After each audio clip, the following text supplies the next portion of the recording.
acció electoral s'inscriu perfectament dins de la nostra campanya.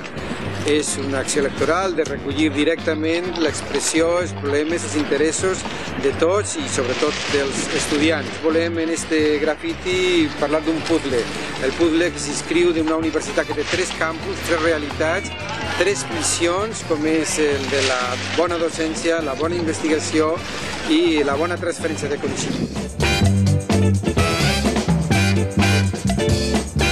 Hem volgut fer aquesta acció, que és una acció que s'inscriu moltíssim en les maneres de fer i d'intentar canviar les coses en la universitat. Tindre la proximitat, l'antena sempre posada, per a que les reivindicacions, les necessitats, els problemes puguen arribar a qui governa d'una manera fluida, transparent i immediata.